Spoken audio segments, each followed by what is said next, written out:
کی چچا زاد بہن تھی جی.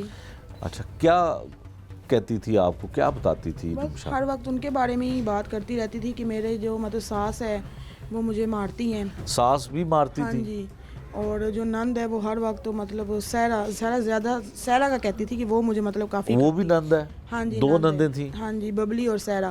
اچھا. تو کافی وہ مجھے مطلب تنگ کرتی ہیں. عمران تو خود باہر چلا گیا ہے کہ وہ مجھے مطلب میں کیا کروں, مجھے تم بتاؤ.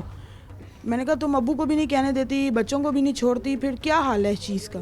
کافی دفعہ ہمارے گھر ناراض ہو کے یہ کافی دفعہ, تو بچوں کی وجہ سے کر کے پھر چلی جاتی تھی. ساتھ عمران آتا, پھر وہ اس کو اپنی باتوں میں لے آنا, مطلب اس کو کہنا میں نے علیحدہ رکھنا ہے. یہ لاسٹ بار بھی ایسے ہی ہوا, آیا ہے تو فون پہ ہی پہلے 15-20 دن تو فون کیا ہی نہیں اس نے. 20 دن کے بعد فون آیا تو جب ہم نے وہ بھی ان کو پتہ چلا کہ یہ اب کھلا مطلب لینا چاہ رہے ہیں. اچھا پہلے جب ناراضگی ہوتی تھی شوہر تو اس کا باہر ہوتا تھا. ہاں جی. تو شوہر تو ظاہر نہیں مارتا ہوگا, وہ تشدد نہیں کرتا ہوگا, ادھر تھا ہی نہیں پاکستان میں. تو کون لوگ تھے جو مارتے تھے, کن کا بتاتی تھی؟ ساس اور سیرا اور وہ جس کا جیٹ ہے وہ. جیٹ خود بھی مارتا تھا؟ ہاں جی. مطلب اپنی بھابھی کو مارتا تھا؟ کیونکہ وہ اس کو نا کہتا تھا, بلیک میل بہت زیادہ کرتا تھا کہ تم اگر میری بات نہیں مانو گی تو میں اپنے بھائی سے تمہیں ڈیورس لے دوں گا. کیا بلیک میلنگ کرتا تھا؟ مطلب یہی کہ تم مطلب میرا بھائی باہر ہوتا ہے, باہر ملک ہوتا ہے, تم میرے ساتھ مطلب ناجائز تعلقات بناؤ. پر وہ اس قسم کا کام نہیں کرنا چاہتی تھی. اچھا. کیونکہ ہمارے میں ایسے مطلب یہ چیز نہیں ہے. وہ کہتی تھی نہیں, کیونکہ میرے ابو نے جو میرا نکاح کیا وہ حالی عمران کے ساتھ ہی کیا ہے. وہ اپنے شوہر کو بڑی دفعہ کہتی تھی کہ مجھے یہاں سے لے کے تم علیحدہ. یہ بات بھی اپنے شوہر کو اس نے بتائی, کبھی آپ کو بتاتی تھی؟ پتا تھا, پر وہ نہیں, وہ کوئی ایکشن نہیں لیتا تھا.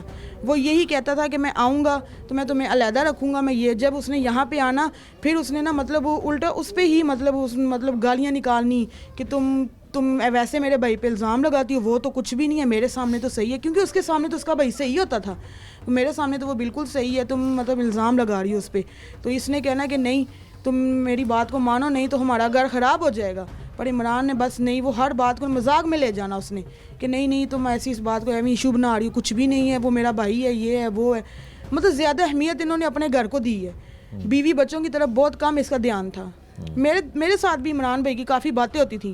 میں بھی اس کو سمجھاتی تھی کہ بھائی اپنا گھر سنبھالو, آپ کے بچے ہیں چھوٹے چھوٹے, اپنا گھر سنبھالو. پر اس نے نا بات کو اگنور کر دینا, کہنا کہ میں اس کو کھانے کو دیتا ہوں, پہننے کو دیتا ہوں, اس کو اور کیا ٹینشن ہے. میں نے کہا کھانے پینے کی ٹینشن نہیں ہے, بات یہ ہے کہ اس کو گھر میں سکون نہیں ہے. تمہارا بھائی اس کو تنگ کرتا ہے.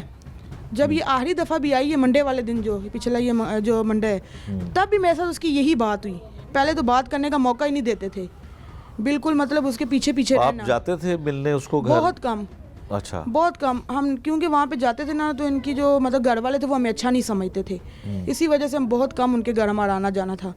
زیادہ ابو کو ہم نے بھیج دینا, وہ بھی اکیلے کہ چلیں آپ جائیں, ہو کے آ جائیں. پر انہوں نے پھر بھی باتیں کرنی کہ تمہارے ماں باپ ادھر کیوں آتے ہیں, ان کے ساتھ ہمارا کوئی تعلق نہیں ہے, تمہارا بھی اس کے ساتھ کوئی رشتہ نہیں ہے. ایسی باتیں کرتے تھے وہ. پھر ہمیں فون کر کے کہتی تھی کہ ابو یہاں پہ آپ نہ آیا کریں, میں آپ سے خود ملنے آیا کروں گی.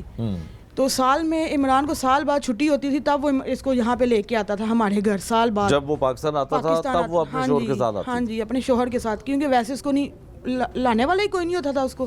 جیٹ کے ساتھ تو ویسے نہیں آتی تھی وہ. سسر جو تھا ویسے وہ کہتا تھا نہیں میں ان چکروں میں نہیں پڑتا جی, تمہارے ماں باپ ہے, تم جو مرضی کرو. ایسے کی باتیں کرتی رہتی تھی. اور آخری دفعہ بھی اس کی میرے ساتھ یہی بات ہوئی ہے کہ عمران کے یہ اب جو پیر گزر گیا, اس کی عمران کی فلیٹ ہے, عمران چلا جائے گا, لہٰذا ابو سے بات کرو تم کہ میرے مسئلے کا حل کرے. عمران چلا جائے گا, میرا جیٹ پھر مجھے تنگ کرے گا. عمران میری بات کے اتنا ایکشن نہیں لے رہا. میں نے کہا چلو تم جاؤ, یہ جو سنڈے آپ گزرا ہے, میں نے کہا سنڈے والے دن ہم آئیں گے, میں ابو کو کہوں گی کسی 2-4 آدمیوں کو لے کے آئیں گے, ہم بات کریں گے. پر انہوں نے ہمیں اتنا موقع ہی نہیں دیا. جمعرات والے دن اس کی ڈیتھ ہمیں مل گئی آگے. بس یہ بات ہوئی ہے. ٹھیک ہو گیا. اچھا یہ بتائیے گا کہ ایک ویڈیو آپ نے بنائی ہے, ہاں جی, وہ کیسے بن سکی ویڈیو اور کیا ہوا تھا وہاں پہ؟ ہم لوگ ایسے ہی, ہمیں فون آیا نا اس کے سسر کا ہی کہ آگے اپنی نا بیٹی کو لے جاؤ آپ. ابو نے مجھے کہا کہ آؤ ہم دونوں ہی چلتے ہیں. سمجھو ابو جا کے اس کو وہاں پہ ہی آ جائیں گے جی, کیا مسئلہ ہے. خیر جب ہم لوگ وہاں پہ گئے تو ان کی نا کافی وہاں پہ لڑائی جھگڑے چل رہے تھے. کمرے میں وہ بند ہوئی ہے, اور ہم جب گئے تو بلکہ ویڈیو میں صاف نظر آ رہا ہے کہ وہ جو جنید ہے وہ دروازہ